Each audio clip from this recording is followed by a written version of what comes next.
сұрақтарыңызға қанығын сұрап отырсыздар, бірақ қалай басталғанын түсіндіріп берейін сіздерге. Кеше Мадина екеуміз тұрып уже Алматыға жинап жатқан болатынбыз. Арген айтқан болатын, мен жұмыстарым бар, қазір жұмыстарым бойынша кетіп қаламын. Үлгермей жатсам, өздеріңіз шыға бересіңдер ғой, өйткені ол жаққа бармасам болмайды. Біз одан кейін айттық, енді бізбен қанша күн жүрдің, бәрібір ренжімейміз, өзіміз қайта береміз, такси келіп бәрін алып кетеді ғой деп. Сөйтіп такси адам жинаймын дегенше 1-2 сағат күте тұрасыздар деп біз центрға қыдырып шыққан болатынбыз, ары бері жүріп. Одан кейін маған андай смс-тер келе бастады. Мен негізі мән берген жоқпын. Сөйтсем Мадина дайректі ашып отырып қарап, 4-5 неден келіпті, осындай сообщениялар разный ракурстан түсірілген. Одан кейін бізге локациясын жіберді барлығы, осындай жерде бәріміз көрдік, анау деген сияқты.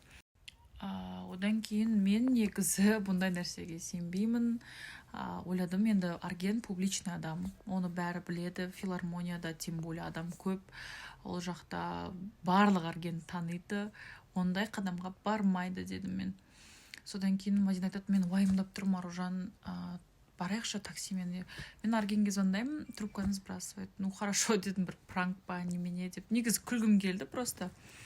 Сондықтан бүйтіп қатты уайымдаған жоқпын, себебі Аргенді білемін.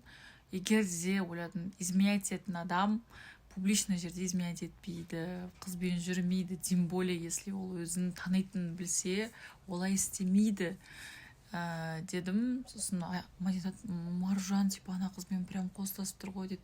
Сойтам, Мадина, олай істемейді адам деген. Если бы он хотел бы изменить, он бы, наверное, бір кафеде, ресторанда тығылып бір жерде отыратын беді. И то біз Бішкектеміз, кетіп қалғаннан кейін мүмкін істеуші еді деп. Соны жарайды, Айша жоқ, бардым мен. Сөйтіп барсам, ана жақта ағасына звондадым. Ағасы қазір келе жатыр, мынау деген сияқты болды. Біз күтіп тұрсақ, бір кезде Мадина ана жақта тұрған сияқты дейді. Сосын бүйтіп қарасам, скамейка жақта отыр екен. Сосын жанына бардым. Досым болады? Біз жөнелі досымыз. Нет, вы же знаете, что у него девушка? Қой, что ты? Не ну, отасың. Жоқ, все, успокойся. Жоқ. Я не знаю. Досым болады? Тұрсын, зачем? Мен қазір асығыс болып тұрмын, Талдықорғанға жолға шығу керек, сіздерге айтып тастайын. Көп сұратады, қандай ощущениеда болдың деген сияқты. Женская солидарность деген мен ана қызға қарап қоям. Вроде андай адекватный қыз, олай істемейтін адам деп қоям. Ана қызға қараймын да, бір жағынан Аргенге айтамын, не, типа, сен не елдің көзінше олай істеп тұрсың, зачем ты так делаешь десем, маған айғалайды.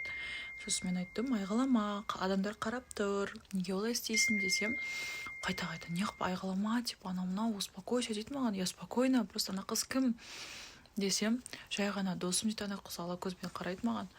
И сосын мен тұрында, алло, типа, девушка, вы же знаете, что у него есть девушка деп қарасам, маған бүйтіп қарайды. Шашын жұлғым келді бір жағынан ойлап қоямын, ана шашын жұлсам қазір тымсыз қалады ғой, ұят болады ау деп. Енді қазір сіздерге күліп айтып жатырмын ғой, бірақ ол кезде мне не было не до смеха, уже миымда план Б кетіп қалды, не істеймін деген сияқты. Ойладым, қазір Қазақстанға қайтам, ертең менің позорым шығарып, бір былайықтан кеттің, осылай деп айтады деп, уже сақинамды шешіп кетіп баратқанмын ғой, не істеймін деп. Шын айтсам, ощущение было не из самых лучших. Это было, знаете, типа, флешбеки в голове крутились, типа, что я сделала, ужас, позор, не істедім мен деген сияқты. Мен өкінішке орай бәрі бітті.